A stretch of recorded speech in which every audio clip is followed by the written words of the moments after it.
quote unquote, white Americans don't view you as American. But as soon as you see something that is not Asian enough, you call it American, as if the only thing out there that is not Asian is white American.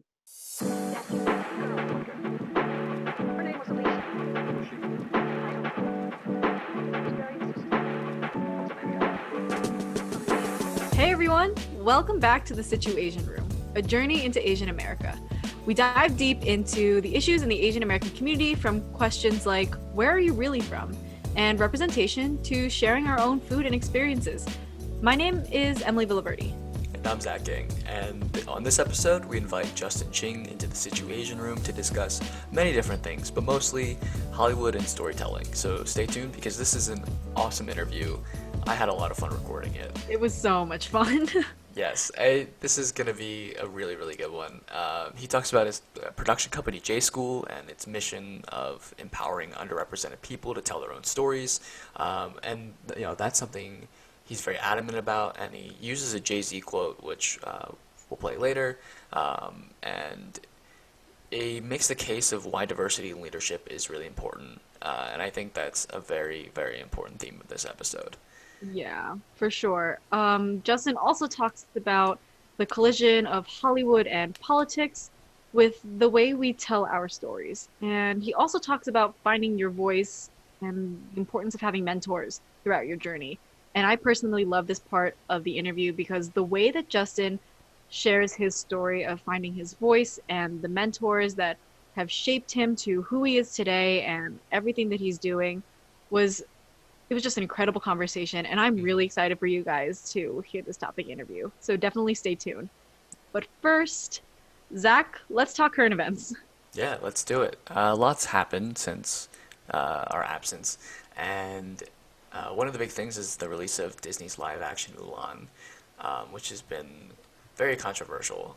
It's always been controversial from its conception, but I don't know, I have mixed feelings about it because I want to support Asian American actors, and I'm excited because it's a good story. But also, there's a lot of things that are legitimate criticisms of it. Yeah, I mean, to start, just the fact that people are complaining about the whole paying $30 to watch live-action Mulan. And I get that, like, you're already paying for the Disney Plus subscription, so why pay even more? But honestly, it's like buying a movie ticket, and Yeah. it's like, I honestly, I don't understand why people are complaining about paying. One of the main reasons why I feel like people are complaining is because of the, I guess, the controversy between the main actress and her beliefs with the Hong Kong police. Yeah, she's been a very strong supporter of them. I mean, honestly, like the $30 thing, like that's the reason I haven't watched it, because I'm too lazy to pay $30 to watch it. But I'm like, I get it, because movie distribution, Yeah. blah blah. But and then you have things like where the film was shot, the location, and as well as the lack of diversity in the decisions made. Yeah. Yeah. So. I mean, also, one thing that people are complaining about is the fact that they don't have Mandarin as one of the Yeah. options for subtitles, which you would think, if it's an Asian-based cast and it was filmed in China, it's an Asian-based remake, Mandarin would be one of the options. But I mean, I haven't seen the movie yet, but from what I've seen on social media and in the news, people are complaining that Mandarin isn't an option. But I'm sure Disney's working on that right now. Yeah, well, there are many things they kind of dropped the ball on, but Yeah. is some good news from Disney. Yeah. Disney is preparing to release a new movie called Raya and the Last Dragon, and they just casted Kelly Marie Tran. She is a Vietnamese American actress. She was casted as the lead, and I'm really excited for this movie. I saw the trailer. It's really cute. Um, and Aquafina is also starring in this film, and I love Aquafina. I love her as an actress and as a comedian. She's starring as the dragon, which I think is awesome. Yeah. So hopefully this is, gonna be awesome. I have high hopes. It's about Southeast Asian culture, Yes. and I'm really interested to see what happens with it. Mhm. Yeah. Okay, so another thing that happened in the past couple weeks that we've been absent, Lily Singh, she hosts a late night show on NBC. She's also like an old school YouTube influencer. Zach, I don't know if you've seen any of her YouTube videos from the past, but I watched her growing up. I watched all of her videos. She has a new sketch comedy series coming out with NBC, and it's called Sketchy Times with Lily Singh, which I think is a great name to describe what's happening right now. And this is a sketch comedy. So, Zach, have you seen her videos in the past? I have Her old. not. I know she's a trailblazer for women, and Yes. yeah.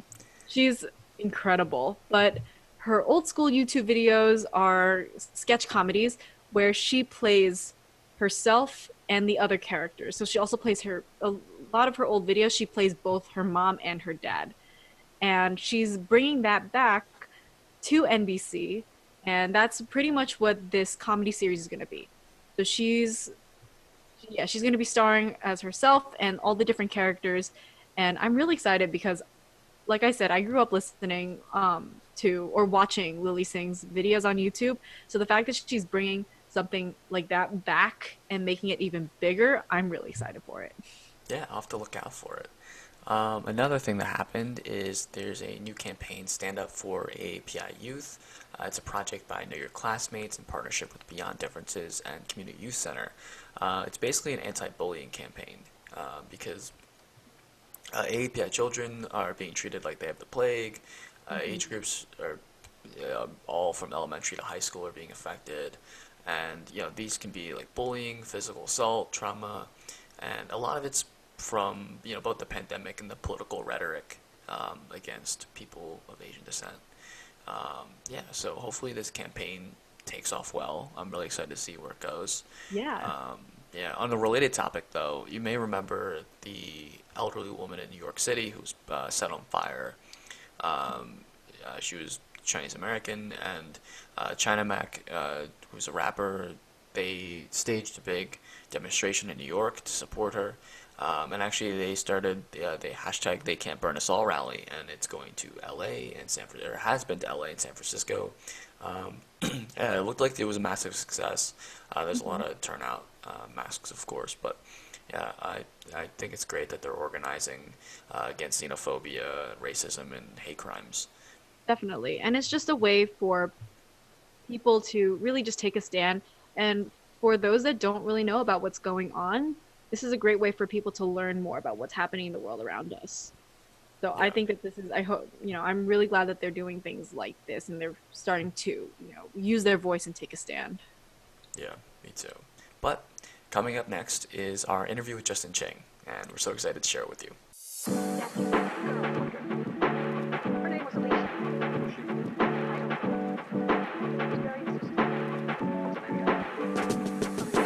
Today, we welcome Justin Ching into the SituAsian Room. Justin is the founder and filmmaker for J School, a production company in Los Angeles, California. He was named 30 under 30 by Forbes in media and one of the most influential figures in the Asian American Journalists Association. Hey, Justin, welcome to the SituAsian Room. We are so excited to have you. How you doing? What's good, y'all? I'm excited to be here. We're excited to have you. Yeah, why don't you start off with just giving a basic introduction, who you are, what you do? Well, first off, shout out to two of the U's finest. Hey! Thank you. Second, Emily, I'm throwing this up for you, all right? Don't stop, get it, sing with me. Don't stop, get it. I don't know if This is I've a ever family heard show, that. so I can't. We've never heard that song? What song you Uncle referring to? Luke? Oh, God. I don't think so. Emily, you better get your friend. Have you heard the song? I know of it. I don't remember. Oh my I God! know. Wait, have you neither? Okay, wait. There's a lot of infamous songs. Time out. Okay, you gotta look up Uncle Luke. I Want to Rock, and then you gotta look up French Montana Pop That. Okay.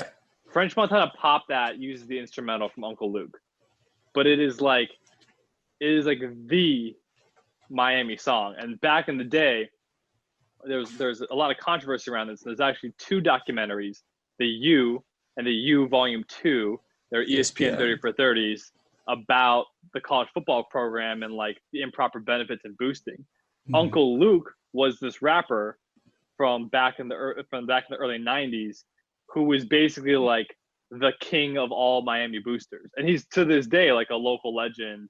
Like if you go to like any of these ball games, if you like tap into like the local hip hop scene in and around Miami, like Uncle Luke is the godfather of all of it. So okay. We got some research to do. Yeah, for sure. Yeah. I mean, this is not an issue of me showing my age here. This is an issue of you two not being up to date on the pop culture of your own campus. So I know. And on that note, we'll get back to the matter at hand here. But I just have to take a quick pause so everyone's watching this so they know was really good. All right. That we appreciate it. All right. So let's start with J School. The purpose of J School and the projects you've created, like Z Dream, are incredible. And so we want to talk about, or would you be able to tell us about the mission of J School and how it started? Yeah. I mean, as an independent filmmaker, I wanted to form a production company around my work that was focused on empowering underrepresented groups to telling their own stories in their own voices. So that is not only just my work, but the work I do try to empower others. I think it's really important to have sort of first-person authorship of when you think about storytelling. I think that like in recent years, I think the word like appropriation has been a word that's gone to the zeitgeist, and like most people know it now as this thing that like you're not supposed to do. But I don't think people realize like how deep that really goes. So it's like one thing to say like, hey, appropriation is like Kim Kardashian wearing a kimono and passing it off as her own. It's another thing, like if you look at a lot of the media that's out there and you look at that level of representation, and I think most people, probably your listeners and certainly the 3 of us here are probably a little woke to like the fact that media representation for people of color, for women, for the LGBTQ community, for religious minorities has not been great, throughout history. But what people fail to recognize, unless you're kind of in the business and you've ever been on a set, is if you flip that camera around and you take the diversity that's behind the screen, it is like that much worse. So like if you notice any show or any set where there's a lot of diversity, because a lot of people sort of cast diversity now because they started to realize it makes money, and you flip that camera around, you look at who are the actual directors, writers, producers behind the project, you'll likely not find a lot of people of color and the entire spectrum of underrepresented groups. You'll mostly find a lot of like cis, straight, older white men. And that's like a real problem because you have like a lot of projects that people are really passionate about, a lot of stories that are meaningful to people. And sometimes people get them right and you'll never notice that there wasn't someone who looks like the people on the screen behind the camera. But all the times there are these huge misses, these huge examples of like, whitewashing in cinema, for example. And you ask yourself why that is. And that's probably because no one on the team, none of the leadership had any real insight into the storytelling beyond just trying to make this thing something profitable. And I think it's even more dangerous now, and like something with me even more conscious of, because now like Hollywood, the big studio network system, like they've now realized that they can make a lot of money off of us. Mm-hmm. And so you have to fight to also gain the equity of that. You have to fight to gain the creative control of that, and not just be an example of, not just appropriation, but like of actual exploitation and being sort of taken for a ride. People making money off of your stories while none of that money goes back to your own community. Why do you think it's important that we have diversity among people who are, directors, writers, producers, and just as a whole, those roles behind the camera? Because that's who controls the story. So, it's great to be the person who is represented on camera. Like I think a lot of people, you know, that they fall in love with acting, and that is really important, obviously, from a representation and portrayal standpoint, because that's who you end up seeing being, you know, the face of any given story. But in many ways, that's actually like the last part of the process. The writing and directing and development of that by the executives for the project, that's all upstream, and that's where all the real decision making happens in terms of what stories get told and how you tell them, and sometimes even who you cast in them as well. So even sometimes, like oftentimes, like the diversity you see on screen is a product of a decision that was made by a director or an executive much earlier on. And so, you know, I would implore everyone to sort of think about the storytelling process, especially in Hollywood, as a very long and complicated one with a lot of moving parts and a lot of pieces. And leadership of projects typically falls amongst directors, writers, and executives. And so that's the difference between just being able to be seen in something and being able to actually tell a story that's meaningful. And you need all the parts of the ecosystem, obviously, to like function. So I got nothing against actors or anything like that. This isn't like a commentary on like who's more important than others, but the difference is like the behind the camera people. Those are people who are quite literally crafting the stories. Yeah, because I think one of the, you know, when I think of diversity, you know, behind the camera, my mind instantly goes to just those, I guess, the bigger hit movies. For me, you know, The Farewell, directed by Lulu Wang, is one that comes to mind. Especially just because like it's you know, the cast was great. There's diversity in the cast, but then there's also diversity, you know, behind the camera. But I think it's only recently that, you know, people from, you know, from underrepresented communities are being recognized in the film industry. Why do you think that is? Yeah, I mean, look, like a big reason why that is because of, frankly, the election in 2016. And many people will not want to like bring politics into that conversation, you know, sort of outright, but I can tell you a lot of shows where like the showrunners and producers like quite directly would say that like, and movies where the directors say like, hey, you know, there was no movement on these projects until there was sort of this cataclysm in 2016, and Hollywood, as sort of the leader of culture in America and by extension the world, because of the hegemony of the US, started to course correct and try to say, hey, we need to take a hard look at ourselves and figure out what we're doing wrong and find ways to make real change in the way we tell our stories. Another example of that is what's happening. It was really sparked by George Floyd, but is like a larger continuum of the Black Lives Matter movement over the last several years. You know, you're seeing shows like Cops get canceled and more money, you know, sort of defunding the police in terms of representation on TV, and a lot of that money being rerouted towards, you know, Black stories, stories of color, etc. Just as, you know, money that's being diverted from police funding is being rerouted into community development programs. So nothing happens in a vacuum. And Dr. Martin Luther King said it best, you know, time is sort of objective. You know, you could say it's because more time has passed and this is 2020 and you know, because of that, progress has been made. But I don't tend to be a big believer in that because I believe in, as Dr. King did, like you could wait years before anything ever happens. I mean, Dr. King, the argument he would make is that everyone told him to like wait and eventually things will change. And he would say, well, slavery ended 100 years ago and nothing changed. So we're supposed to wait another 100 years? Yeah. He talked a lot about, you know, what he used to call the fierce urgency of now. So I think a couple, you know, a handful of projects really sparked this, you know, sort of.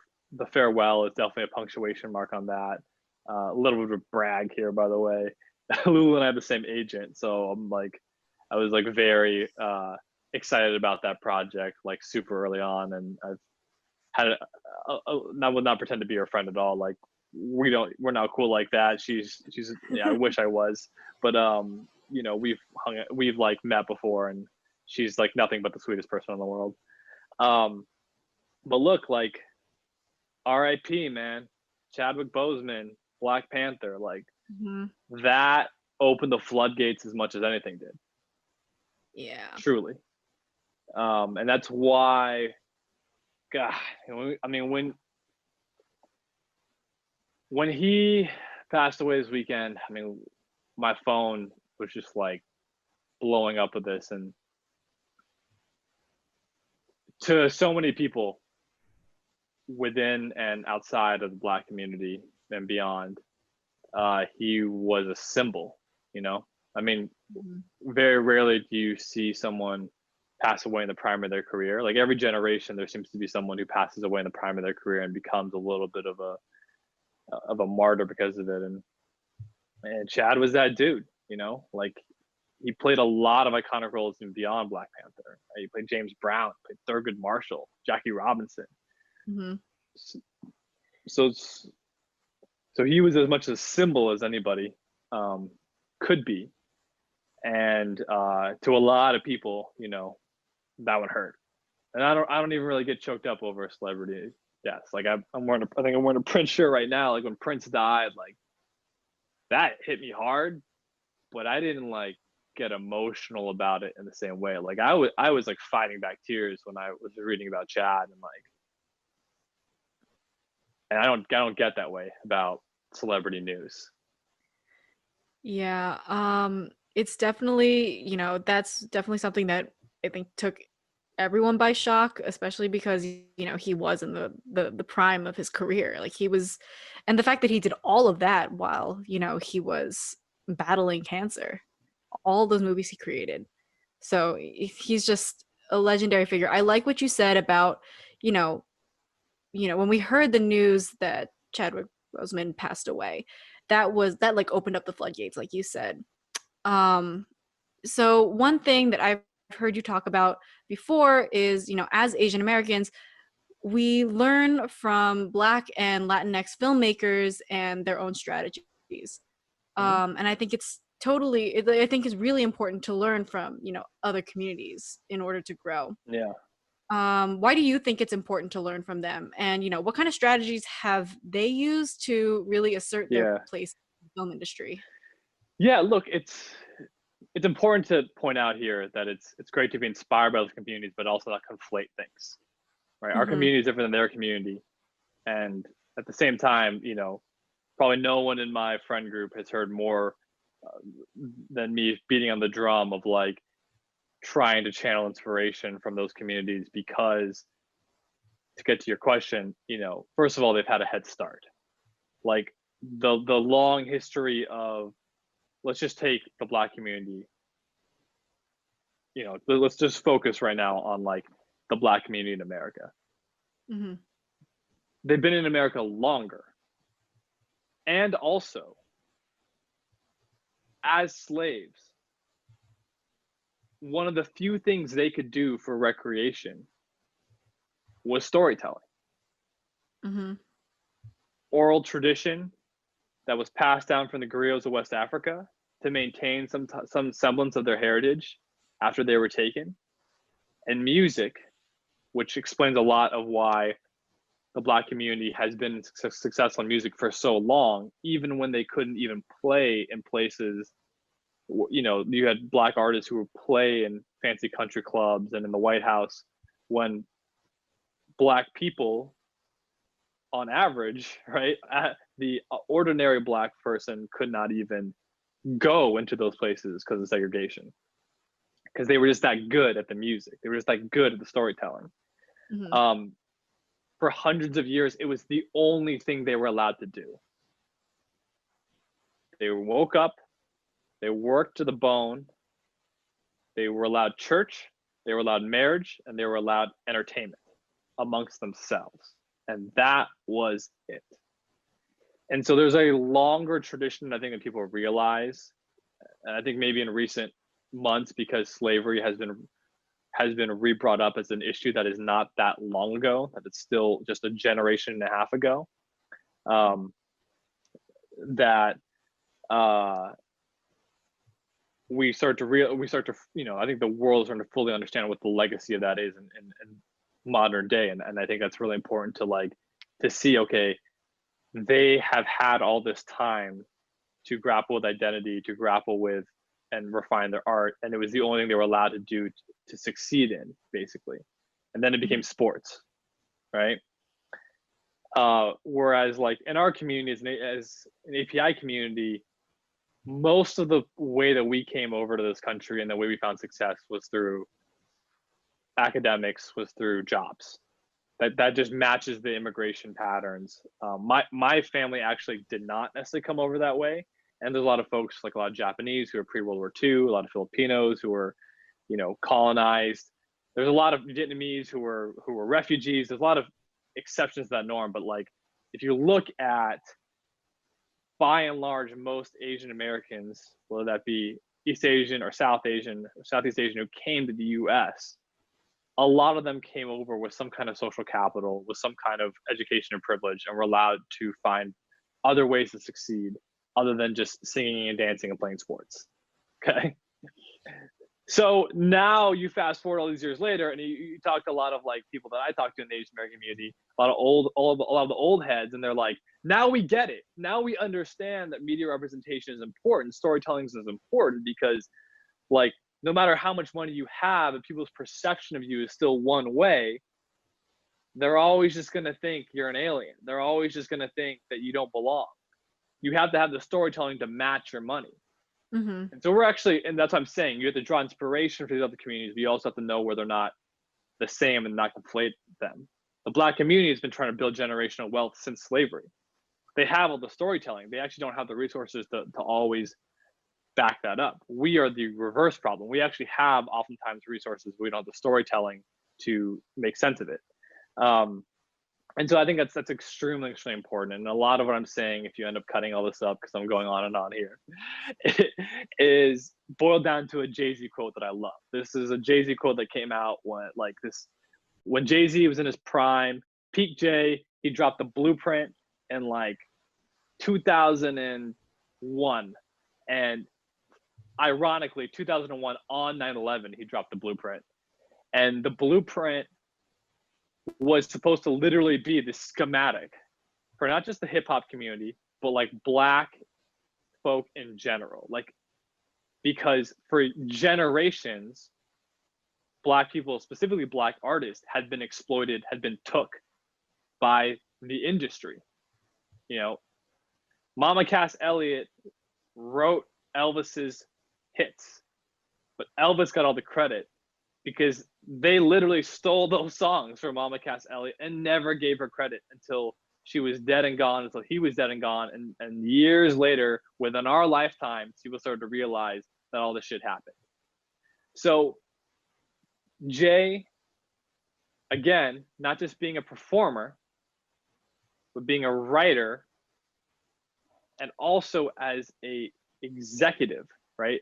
As a person behind the scenes, he was sort of the first person to do that, right? He said, I'm not a businessman, I'm a businessman, right? He said that he wanted to think about things in an entirely different way. And that's not the quote I wanted to share. The quote I wanted to share is from the song Izzo, which was the lead single off that album.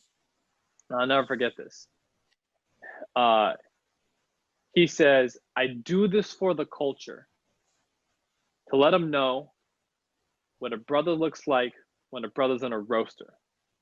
Show them how to move in a room full of vultures. Industry shady needs to be taken over. So he is literally saying, I'm doing this for my people, for my culture, to show them what it looks like to go into these rooms, these hostile rooms, often filled with white people, and show them how to navigate. The industry is corrupt, so we need to dismantle it, right? And that's a really important, have ownership of it. That's a really, really important thing that he said as again he was writing this blueprint. This album was the blueprint for, for his community.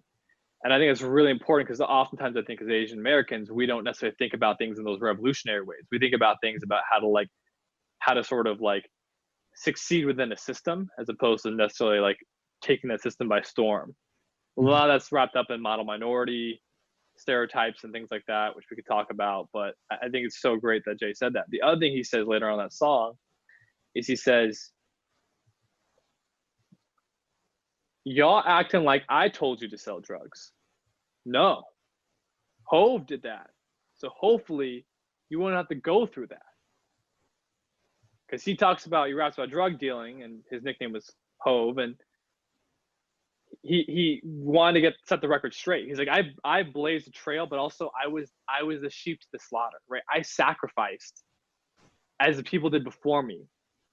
I stood on their shoulders, you stand on my shoulders. When Barack Obama says he stood on John Lewis's shoulders, it's because John Lewis literally fought for the freedoms that he had. And so we have to honor our ancestry the same way, but also we need to allow people to stand on our shoulders. And that can be tough sometimes because we come from very different communities. We don't have this unification through slavery. Thank God, right? Thank God we did. Some of us have had that in our past in our different ethnicities, but not all of us. And a lot of our countries, our motherlands, are actually world powers. But as Americans now, as we all come together as a diaspora, coming from different places, we have to really think to ourselves, like, what is the blueprint we want to write for ourselves? How do we want to blaze that trail, and how do we want to support others? Because the one thing I think a lot of our communities share, a lot of Asian communities share, not all, it's not a monolith, but a lot of them share, is this idea of sort of like not reaching down and pulling people up to put them on your shoulders. Mm-hmm. There's all these expressions, like in Japan, there's an expression like the tallest blade of grass gets cut. My dad just told me another one that was Chinese that eludes me. It was like something like, I'll have to look it up later. Just use the Japanese one. But there's like all these expressions. It boggles my mind, and all these like cultures. There are like expressions about like, don't be too bold, right? Mm-hmm. Don't respect your elders. Don't try to surpass them. It's like, well, entertainment's a young man's game, Mm-hmm. Like you're always trying to surpass people. Like Ryan Coogler is trying to surpass Spike Lee. Chadwick Boseman is trying to surpass Denzel. Yeah. You know what? Denzel secretly paid for Chadwick Boseman's his acting lessons in Britain when he was a college student. Like that type of paying it forward. And he didn't even know, right? Chadwick Boseman didn't even know this until years later when he became famous afterwards. And Denzel sort of privately revealed this to him. And then Chad sort of talked about a lot of talk shows. And I think we're starting to see that now. Like, I think it's great that the Asian American community in this very moment now, the Asian American film community, is actually really good at sort of building these bridges and also reaching down and lifting people up. In the past, it hadn't been, again, because some of it has to do with Korean people not want to mess around with Japanese people, not want to mess with Chinese people, not want to mess around with Indian people, and not seeing commonality. And part of it, again, is because this model minority mentality where if you got into the door, you would think you had to kick the door shut because you were the only one who was going to get in.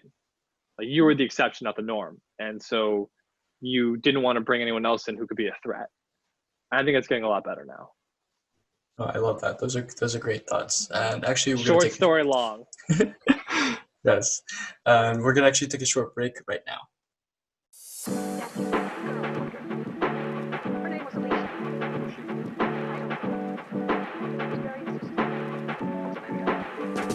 All right. So something you mentioned in the last segment, or a couple of things really, is how it's important not to conflate the struggles of the Asian American community with other minority communities. And I think that's really important. And something I thought that was really cool about J School is that you don't really have a specific group of people you really try to empower. It's more look at general and more underrepresented groups. And that, to me, communicates this idea of interdependence. and how minority communities should support each other. And so is this theme of interdependence important to J School and to you? And if so, why? Absolutely. I mean, intersectionalism, I think, is what we would call it, and what people who have the same philosophy would call it. It's extremely important. Humanity is this complex weave, and you have to be able to think that our experiences all rely on each other and sometimes step on each other. So it's very important to me because the way that I grew up in short order is I grew up in a rural American farm town in a Black and brown community surrounded by self-proclaimed redneck white folk. And I watched my mother as a strong, independent woman struggle. I had a very, very good friend when I was 17 take her own life. Very much a product of her being a Latina woman in a farm town. And that is the reason I got into storytelling in the first place. And my best friend came out to me in college. And I had to change a lot of my thoughts on a lot of the way I thought about the world. Like I don't know what your beliefs are, and I would never assume that you have what your beliefs may be. But personally, like when I was growing up, I thought homosexuality was a sin. I thought abortion was a sin. I thought Muslims are terrorists. And I had to work really, really strenuously to come out on the other side and be on the right side of history. So a lot of my beliefs now are very hard fought. So when I believe in trans rights or gay marriage or reproductive rights or religious diversity, all of that is extremely hard fought and took a lot of personal reflection and a lot of criticism to get to that place. Like I was talking to someone the other day, like first election I ever voted in, I voted for President Barack Obama in 2008.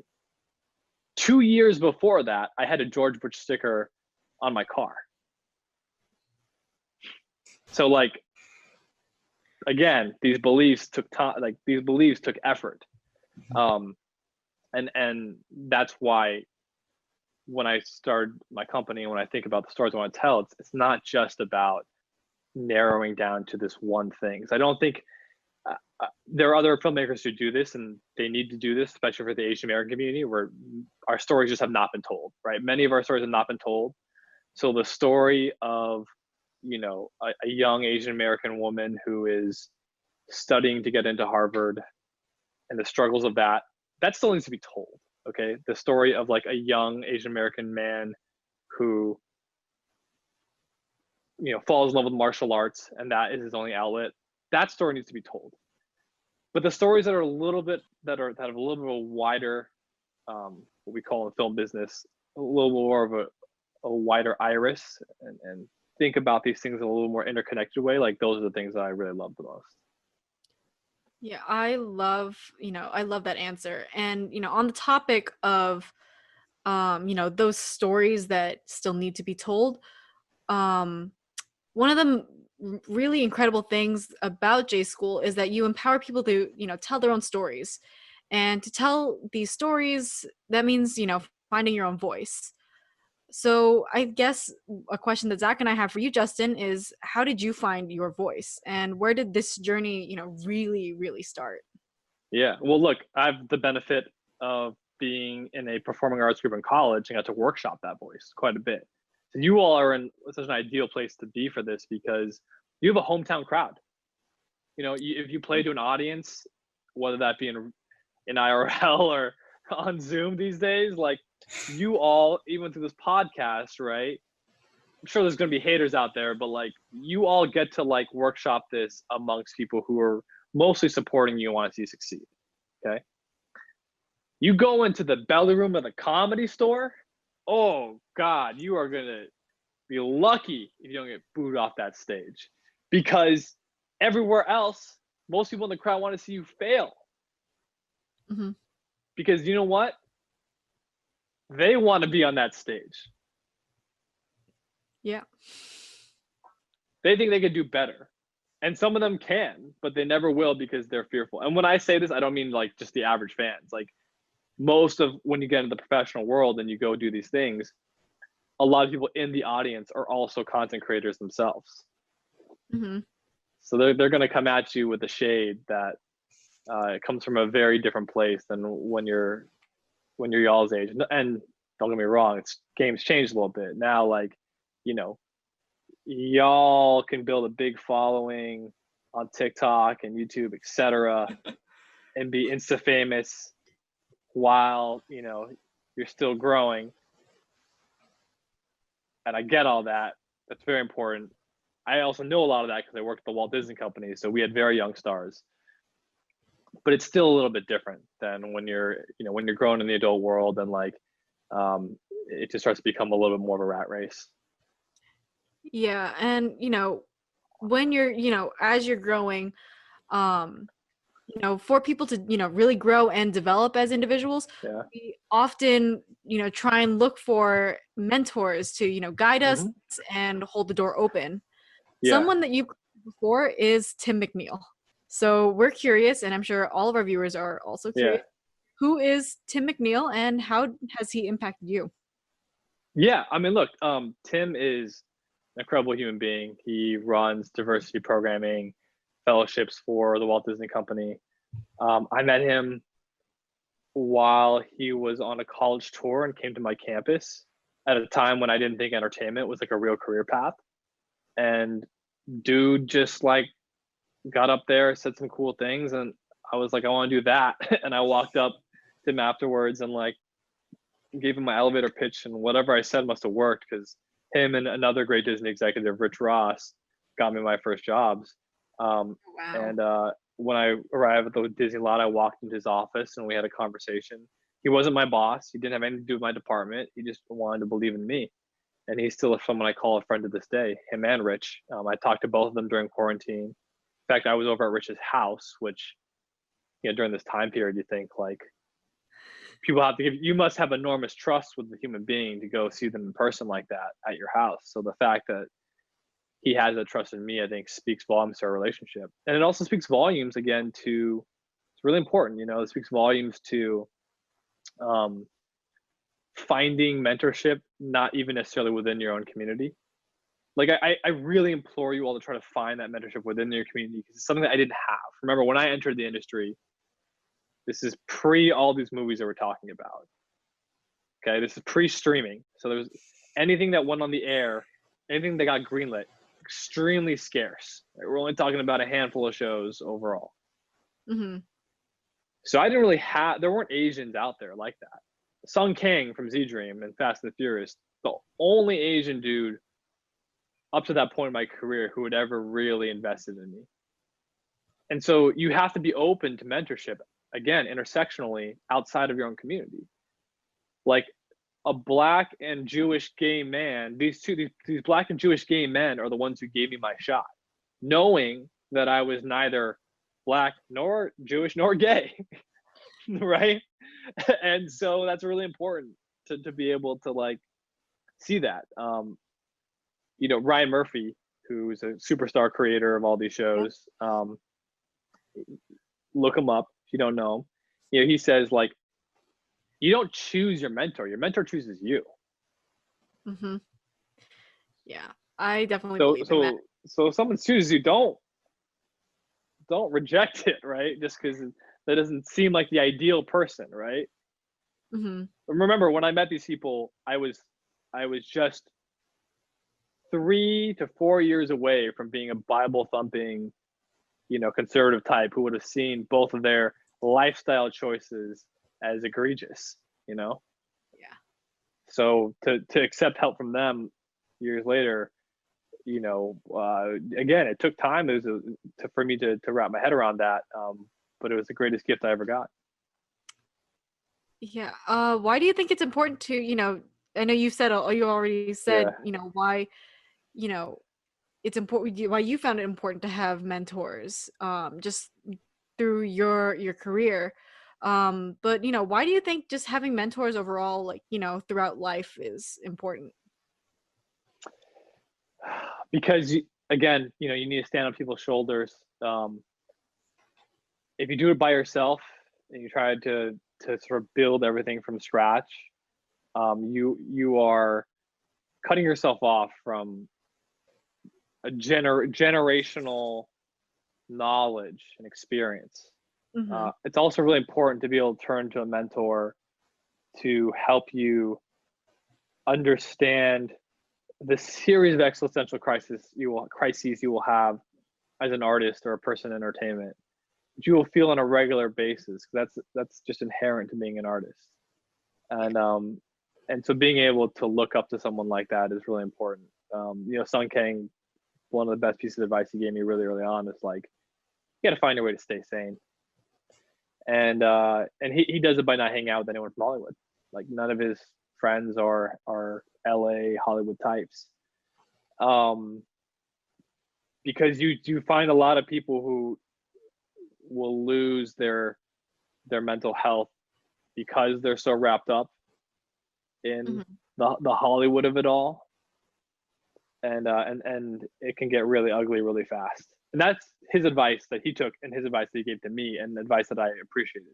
Some people, they can go off and be Hollywood, and like, I'm sure they'll be fine. Mm-hmm. But again, it's like, your mentor chooses you, you don't choose your mentor. So are you willing to listen? Does that make sense to you? If not, fine. Hopefully someone else will choose you. Yeah, I really like what you said about, you don't choose your mentor chooses you. Because, just a little bit about me, I really wasn't in touch with my cultural side up until, right before, like right when I started college. And I guess my mentors, my back freshman year, Yeah. I wasn't in touch with my Filipino side, the way that I am now, which if I were to Yeah. look back, it's crazy. But, Yeah. I just happened to stumble across them, and the two that that come to mind, both of them were just go for it. Mm, Try it out. Don't, yeah. don't worry about Right. what you're feeling. Maybe it's for you. You won't Yeah. know until you try. And like, they're the ones that really pushed me, and like Mm, they're still pushing me. So yeah. I love that response. Are you mixed? I'm a little bit Chinese. Oh, okay. So when you say your Filipino side, you meant that you just, as an Filip- American, you hadn't really thought about Yeah, your I ethnicity. grew up really trying to fit in and really Americanize myself, and it Yeah. wasn't until I started school when I realized, there's so much to love about my Asian background. Like, why am I trying to hide it? Yeah. Yeah. Oh, it took me a long time to really come around to that too, because like my the thing, like, I get this all the time, and even amongst like people who know me well now, and I always kind of clap back on it. But like, I've been called like a banana my entire life. And the dramatic irony there is, again, I didn't grow up with white people. I grew up with black and brown people. I was surrounded by these white people, but we avoided them because it was like dangerous racism, right? It wasn't like, oh, like, we're gonna make fun of you racism. It was like the Klan, this Confederate flags. It was like, so you had to kind of avoid that shit.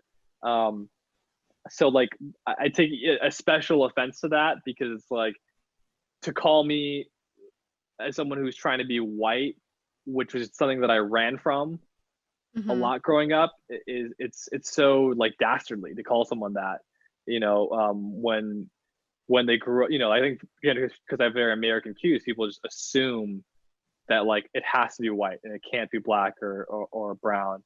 That I think speaks to a lot of other issues, in the world and the way people see Asian people. But yeah, like, it took me a long time to like understand that. And even when I came to college, like, I felt very rejected by the Asian community there.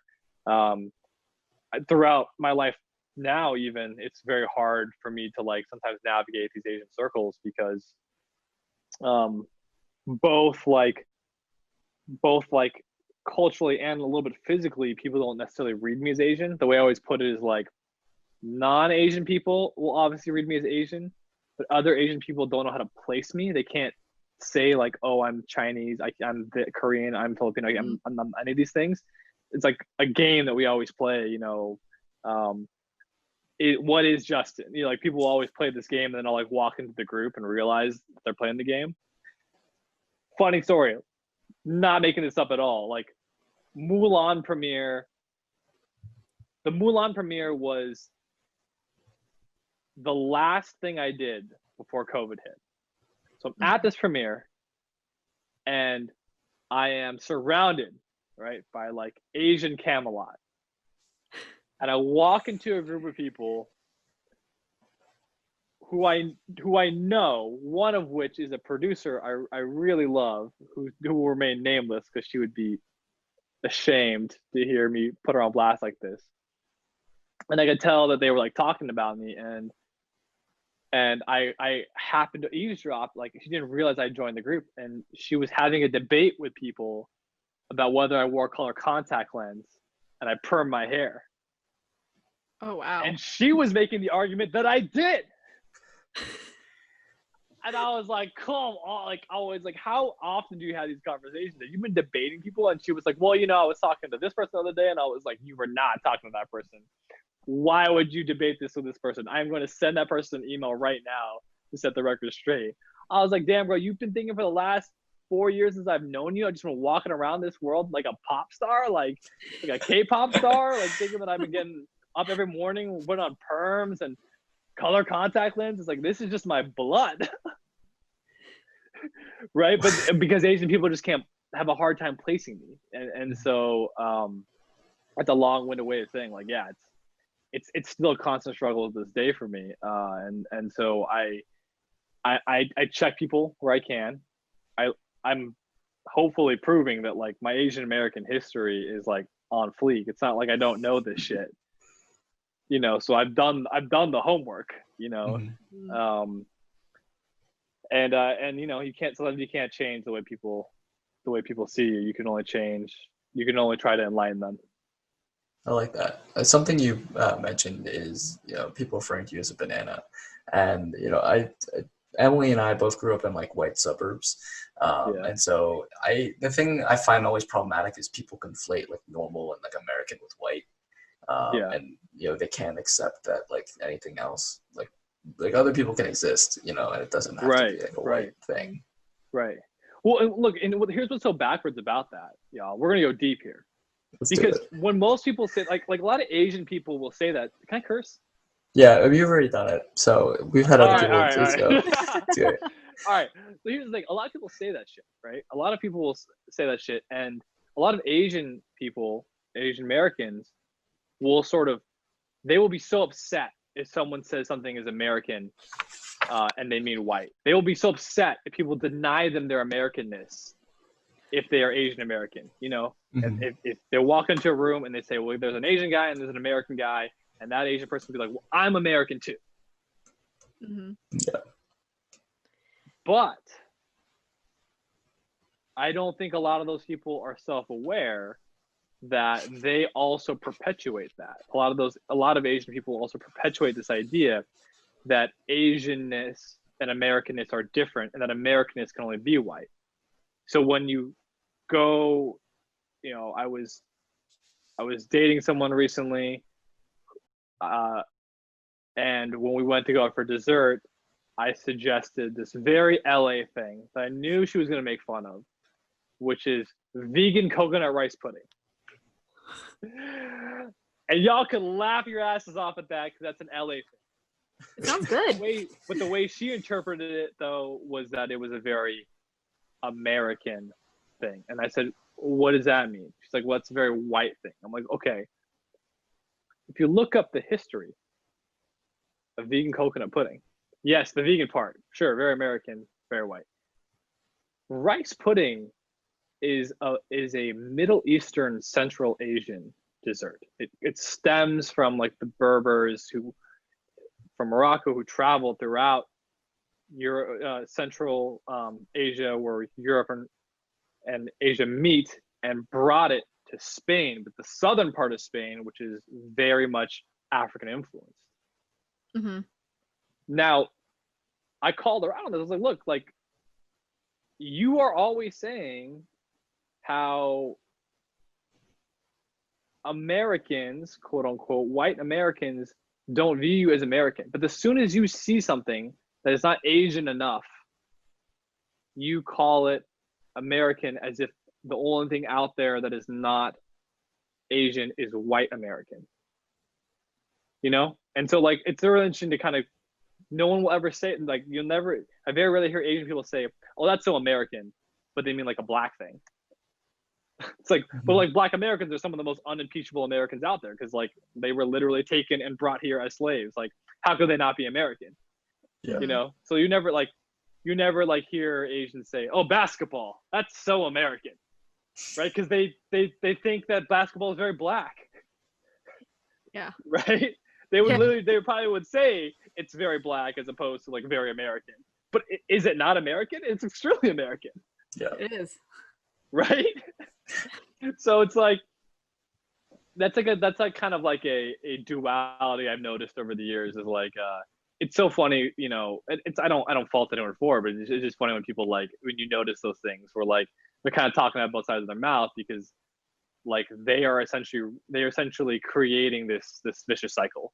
You know, they don't want to be seen, they want to be seen as American, but then when they project their insecurities onto others as something that is non-Asian, and when they call it American, they're really meaning white American. Yeah. Gotcha. Yeah, so something that comes to mind that I'm guilty of this is like Americanized Chinese food, like takeout Chinese food. Yeah, it just it reminds me, because like a lot of people will be like, oh, I love like lo mein and like all these like Joseph's chicken, and I mean lo mein, there's like a, you know, like traditional quote unquote version, but I just always thought that was really interesting. And then, you know, a lot of people claim like, oh, that's not Chinese, and you know, it's not what people in actual China. And then like the history is that like, you know, it was adapted to suit like a white American audience. Yeah, and look, like, I think there's a great strength in that. That's why I say all this stuff, you know, I sort of been ranting here, but none of it is done out of anger. It's done out of sort of comedy, let's say, because I think there's a great strength in being different. I think there's a great strength in being interesting, you know. So I don't want to make this a humble brag to say that I'm interesting, but I'm saying you all are interesting because you had a different experience. Dave Chappelle, when he was playing this residency at Radio City Music Hall a couple years ago, he asked Trevor Noah to be his opener. And Trevor Noah said, are you sure? Like, are you sure you want me? Like, you could probably find someone funnier. I don't know if I deserve this. And Dave Chappelle looked at him and said, yeah, of course I can find someone funnier. He's like, yeah, that's obvious. I mean, you're not that funny, but you're interesting. It's the reason why Jon Stewart also chose you to succeed The Daily Show after 20 years on that gig, and after people had been there for decades, you know, putting in good work. Why didn't he choose them? Why did he choose you? You're a literal African American. You're a South African immigrant who came to the United States. You were born a crime to a mixed race couple during apartheid.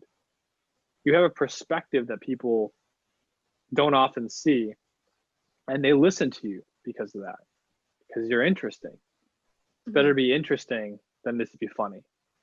And it made Trevor Noah really rethink the way he thinks about comedy, because if you watch Dave Chappelle specials, you'll notice that like it's not like it's like laughter, punchline. It's like a lot of times he's talking and he's storytelling, and people are very quiet because they're actually leaning in and listening to what he's saying.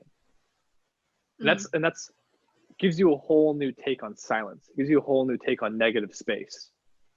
That, like, ironically, I'm talking a lot now, you know, but my favorite feeling is knowing that people are quiet on the other end because they're actually listening, not because I happen to be doing something that just passively entertains them. You know, you could put me on in the background and do your work, you know, or be on Instagram while watching my shit, hoping that people are actually listening. Like that. So I've actually heard that about Trevor Noah before, but I think it's interesting you bring him up because his background and his story is incredibly interesting, and he comes from such a place that he has a very unique background because you know the odds are that there's not many people like Trevor Noah, and so it kind of goes to this idea of marginalized voices. And we're curious like what your thoughts are on the importance of having people like Trevor Noah with interesting voices, and how does that intersect with you know, marginalized people and them finding their voice, and how is that important for us as a whole? Yeah, I mean, look, like I think that there is a new generation of very intersectional voices out there. You know, Trevor Noah happens to be one. Someone like Aquafina is like another. You know, there are folks like India Moore. There are folks like, you know, Donald Glover. People who you know, are sort of what we call third rail almost, right? They're not exactly how you would expect them to be as a stereotype. But I think they reveal something really interesting about their respective communities they represent, because they're almost this counter narrative. There's a lot of power to counter narrative, and that's not to say like you should exist outside of your own culture. Again, I want to really ground this by saying like it's very important that you have a relationship with your culture. It's very important to not be above your culture. You know, like you see a lot of examples of that. People saying, well, I don't want to be Asian. I just want to be American. I don't want to be this. I just want to be that. You know, the most famous of them all, like O.J. Simpson once said, I'm not black, I'm O.J. And I think that's all a very dangerous mindset. You really have to know your culture, know where you relate to it. And then once you thought critically about that, maybe you can think about the ways that you can bend it and the ways that you can stand out. And at the same time, I also want to be clear, like, don't just try to be interesting for interesting's sake. You know, like don't like go out there and just like don't be Logan Paul, right? Like don't go out there and just like do a bunch of things because it's just gonna make you interesting. Like that's a very toxic way to think. Yeah, and you know the problem with people, because you said that some people are, they want to disassociate with their culture. They like, oh, I don't want to be seen as this or seen as that. It's hard for marginalized people like that to really just find their voices. Why do you think it's important that we push past that and we do try and find our own voice? Yeah, I mean, look, like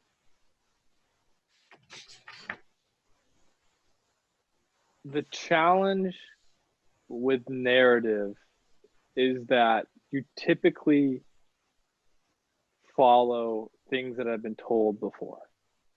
Like, why do so many of our stories in Western literature follow a 3-act structure? It's because of the Odyssey. Why do so many movies follow a 5-act structure? It's because of Shakespeare. Like, so it's really hard to like, there's this expression in Hollywood that we use all the time. It's like same but different. Mm-hmm. And recently, I think it's really great that Hollywood started to think more and more about these alternative story structures, the alternative formats, and ways of telling stories. But I think that's what represents finding your own voice, is trying to take something that has the fundamentals of effective storytelling, but do so in a way that is unique to you and is singularly different. And that's where the best stories happen. And sometimes the way you have to do that is to like remove yourself from a context. Like James Baldwin and Langston Hughes, they went to Paris. There's this flight of like American writers of color to Paris at a certain point in time because they wanted to go introduce themselves to new ideas. They had to take that pilgrimage. Mm-hmm. And I think that's really important, you know? Yeah. So, would you agree that, Asian Americans are having a harder time trying to find their own voice? And if you agree, why? Well, I mean, look, like, it's hard not to play like discrimination Olympics here. Mm-hmm. You know, these are not all competing things, even though they all relate to each other. There are clearly things that are worse and things that are better, but I try not to get too involved with the squabbling in between. I think what's challenging about Asian Americans is again, there's sort of a newness to Asian America.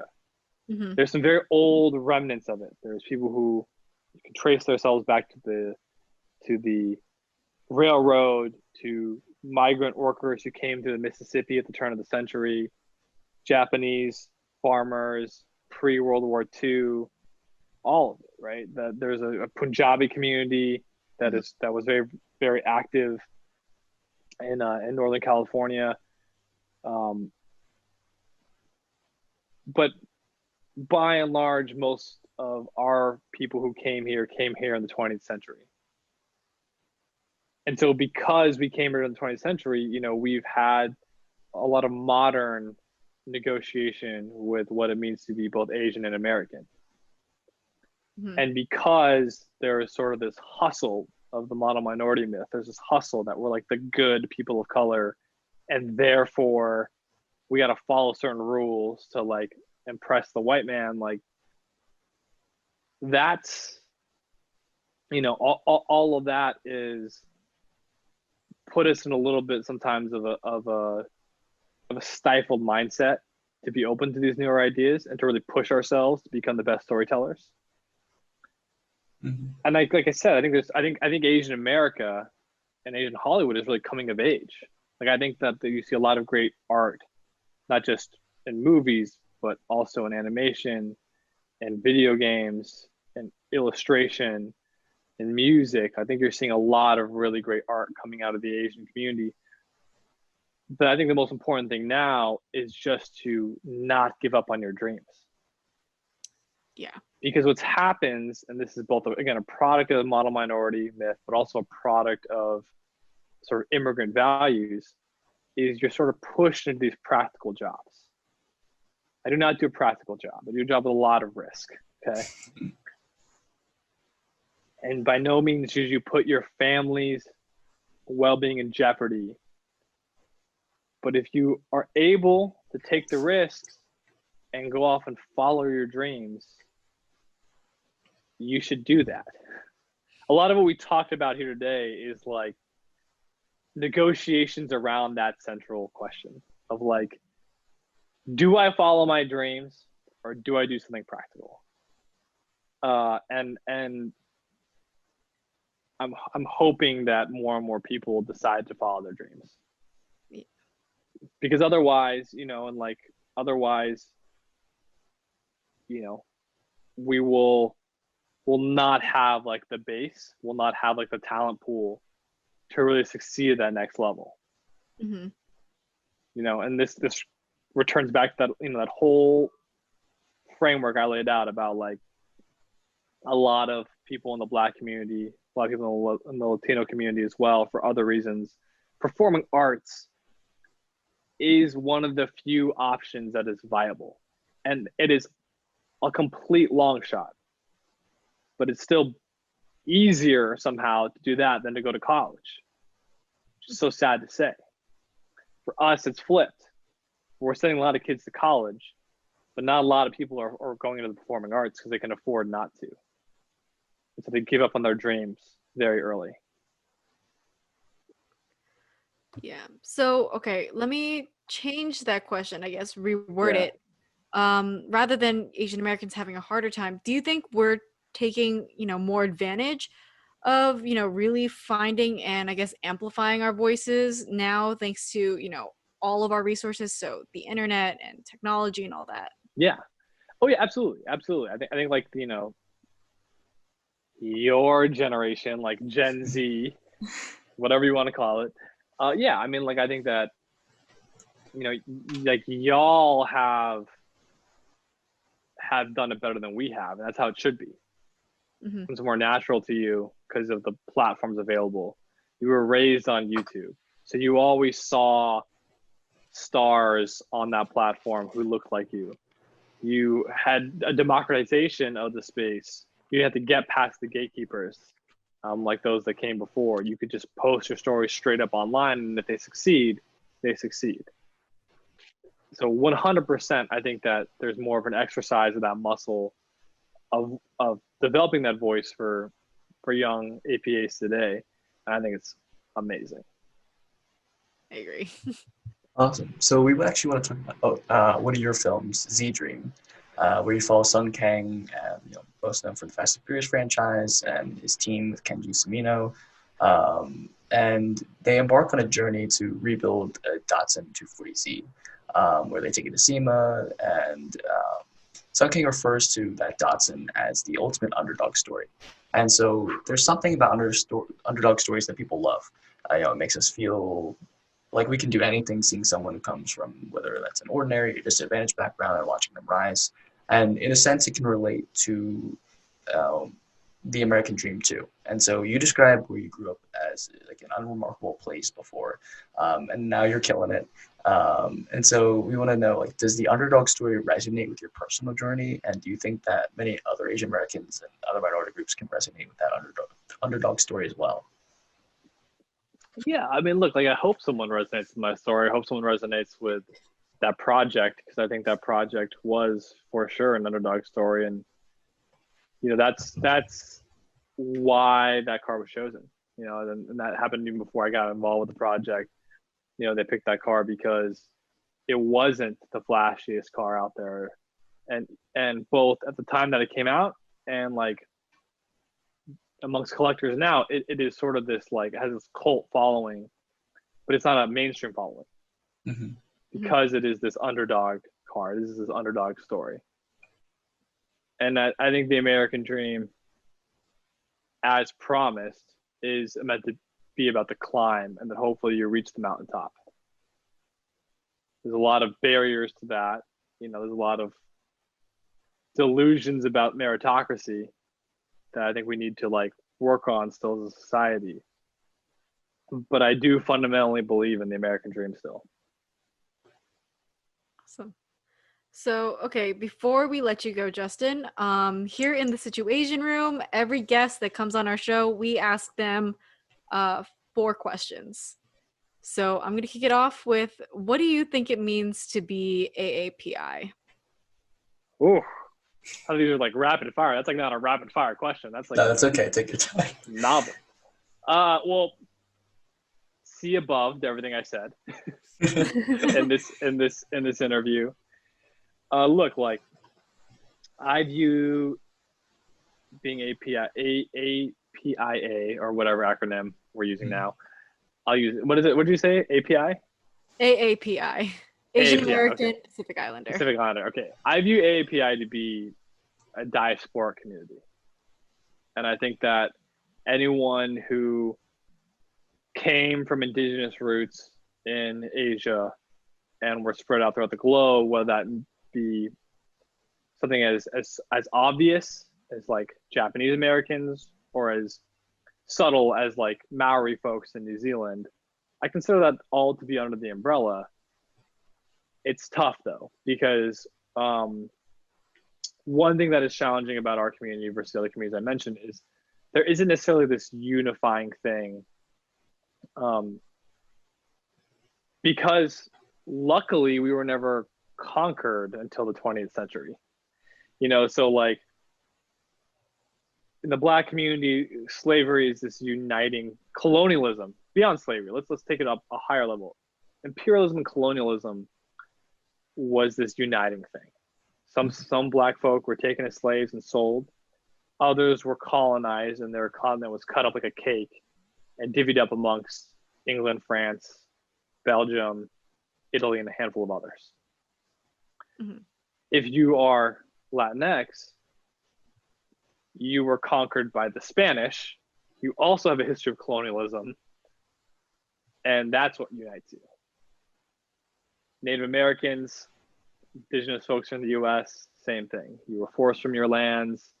You were put into this big subgroup, even though you were separate warring tribes. You were called Native Americans. It's not until the 20th century, really, that Asian Americans have some of that. And even now in today's world, it's like kind of weird because like some Asian countries are actually colonizing other countries now, you know, like in Africa, for example. Mhm. So we're kind of become the aggressors. So it's kind of a hard thing to negotiate. But a lot of these countries, you know, they existed on their own with proud cultures, and they actually weren't colonized by Europe until recently, or were colonized by sort of the soft power of European American influence. There's clearly, you know, some exceptions, obviously, like the Philippines, like Vietnam. But by and large, there wasn't that dynamic. So I think that's why a lot of people have a hard time finding that that sense of relationship. But I think your generation, especially of Asian Americans, does a really good job of it. You know, like this idea of Pan-Asianness.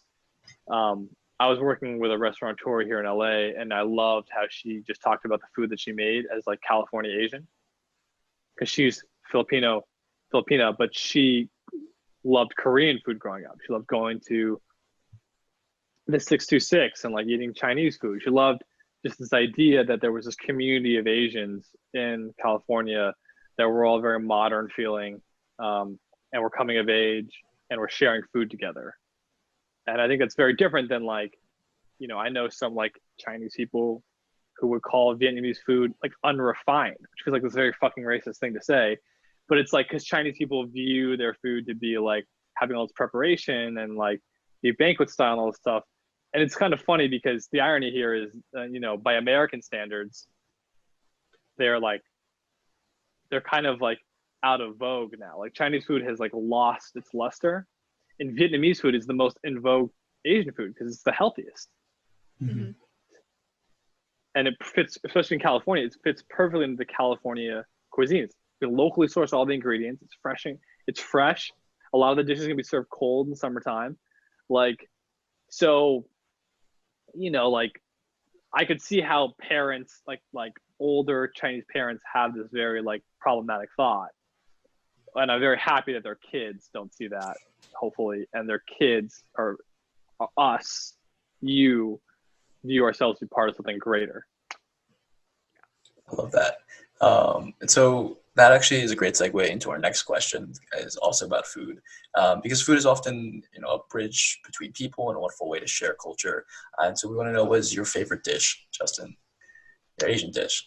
Vegan coconut rice pudding. No.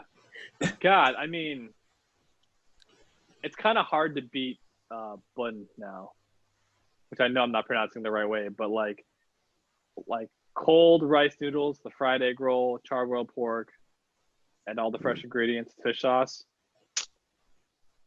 And I love like the soda chan on the side with the fresh squeezed limeade. Ugh, Yep. so good. So good. Okay, next question. Who would you consider to be your AAPI role model? Oh, I mean, it's hard not to say Ang Lee. I mean, Ang Lee is granddaddy of them all. I mean, he like is an Asian and an Asian American, and he was defined not just by like making Asian stories. He was defined by being a visionary filmmaker. And again, similar to kind of what we've talked about, you know, like a lot of his, like the Birdcage was one of his. Oh wait, was he the Birdcage? Hold on, I gotta look this up. I don't want to get this wrong. Pause for a second here. Editor's note. Pause. Thanks, Kyle. No, I'm wrong. It's Mike Nichols. It's got an Asian guy in it. That's why I think it's a Brokeback Mountain. Ang Lee, Brokeback Mountain. Run it back. Oh, the gays are gonna kill me. I totally like mixed up all the gay movies. All right, so Ong Lee. Not only was he an Asian and Asian American filmmaker, someone who really straddled that line, but he was able to become this revered auteur, not just off of Asian stories, but frankly, like stories that are unimpeachably American and are outside of the comfort zone of what you would expect an Asian American to stereotypically be. I mean, he won the Oscar for Brokeback Mountain, a story about two white gay cowboys.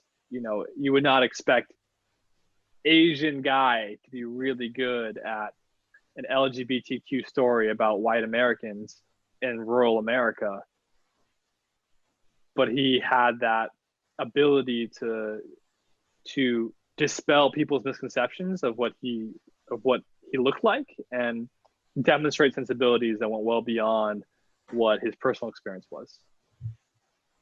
Awesome. And so our last question is, how can people connect and learn more about you?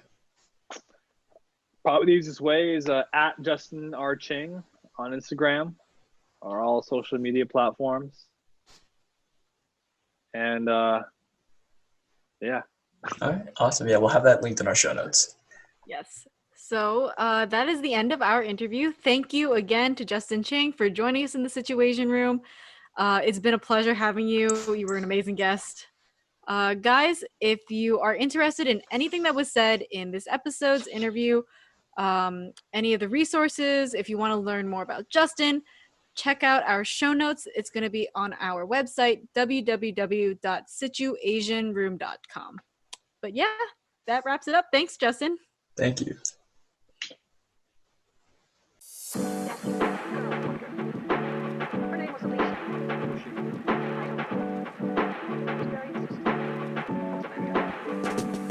Hey everyone, welcome back to the Dish It Out table. So last week, Zach and I brought some different dishes from different Asian cultures to the Dish It Out table, but this week we're gonna bring it back home and we're gonna talk about some more dishes from our own cultures. So for me, I'm gonna go first. I'm gonna be talking about balut. And Zach, have you heard of this? I have heard of it. I've never tried it. I'd be open to trying it. Okay, so this delicacy, and yes, I am going to use the word delicacy, has a fear factor reputation for its appearance. But never, my uncle says this all the time, never judge a book by its cover, especially when it comes to balut, because the taste is amazing. So this is a fertilized duck embryo. The meat part of the balut actually tastes a lot like, you know, a hard-boiled egg. That's it. It just, the look of it makes it freaks people out at first, but you just have to look past it and just remember that you're eating a hard-boiled egg, really. But the texture varies from creamy to having a little bit more of a body, depending on how developed the embryo is when it's prepared. So there's a whole process that my family does when we eat balut. We have this every Christmas day. And I know it's like a weird Christmas tradition or holiday tradition, but I'll go to my cousin's house in Brooklyn and I see like the white styrofoam case, and I already know that it's filled to the brim with just balut. But you crack the egg at the top with the back of a spoon, or you can crack it like on the table, and then you peel back the shell just a little bit. And then you add a little bit of vinegar and salt, and there's actually a broth. And you drink the broth first. Once all the broth is gone, then you peel away at the shell even more so that you can expose the embryo and the meat, and you eat that with more salt and vinegar as desired. But it's so good. I know a lot of people have asked me, do you really eat that like fertilized duck egg? And I tell people, absolutely. I'm not scared of it. I was scared of it, but it's so good. Do you use like a black vinegar? Or Yes. Honestly, it's whatever my aunt has in the house whenever we eat it. But we just we use that and then just regular salt.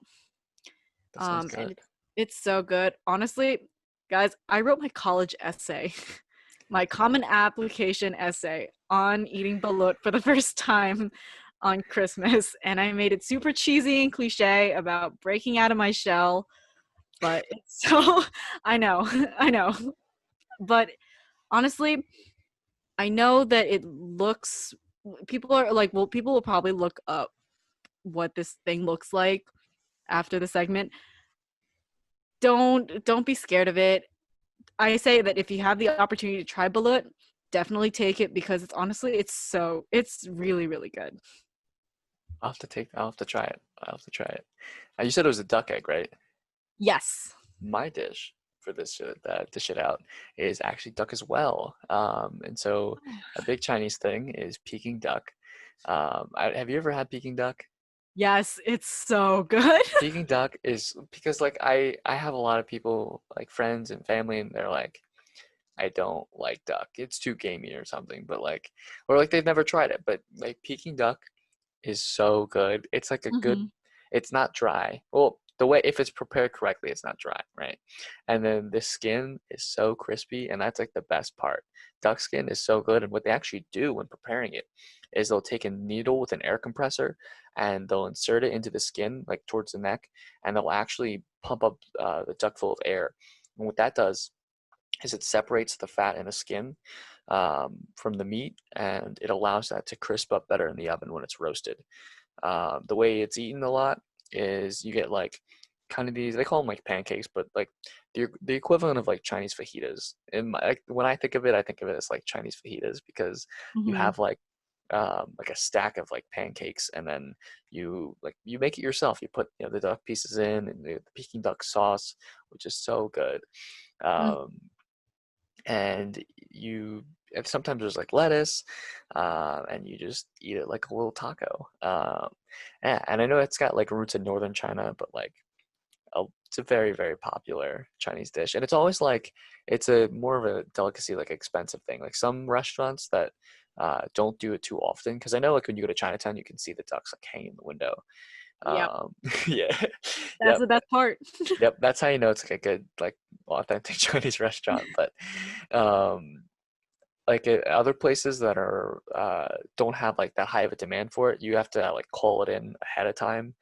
Um, but it is so good. You said you use a duck sauce with it when you eat it with the pancakes? Yes, I Is think it it's. Oh, no, because what's it called? When you were describing it, I've never eaten it like, with a pancake, but the way you described it almost sounded like how people would normally eat mushu pork. And, I've had Peking duck with hoisin sauce and it's I so good. I think the sauce is based in hoisin. Yeah, I was gonna say. Oh, okay, okay. Yeah. Yeah. Yeah. No, that is one of my favorites. And of course, like any dish, can only really enjoy it if you enjoy it with other people. And that's the point of Dish It Out is to share, all the beautiful cuisines from the Asian American, Pacific Islander culture. And so we want to hear about your dishes. Please send us your dishes to either our social media or submit them on our website. And we'd love to do our best to bring them to the Dish It Out table, whether that's on our segment or on our website. Thank you again to Justin Ching for coming into the SituAsian Room. We are super lucky to have you and very grateful. As a quick note, we actually cut off Justin at the end, so he did say thank you, and it was my mistake. I cut him off. Justin's polite, I promise. We love Justin, and the SituAsian Room, as always, is produced by Crimson Planet Media. Don't forget to check out our website, SituAsianRoom.com, where we have some awesome other blog content about culture, politics, food, everything. And don't forget to follow us on Instagram and like us on Facebook at the SituAsian Room as well for more content. And guys, don't forget to subscribe to us on YouTube or whatever platform you use to tune into our show. But as always, we want to hear from you guys. So send us messages through our website, slide into our DMs on Instagram, and message us on Facebook. Let us know what you want us to talk about next in the SituAsian Room. But thank you again for joining us on this step of our journey through Asian America. Once again, my name is Emilie Villaverde. And I'm Zach King. So, same time next weekend? Absolutely. Same place? Yep, let's do it.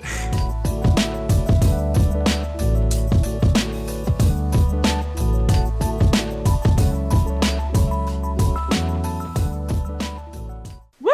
All right, good job.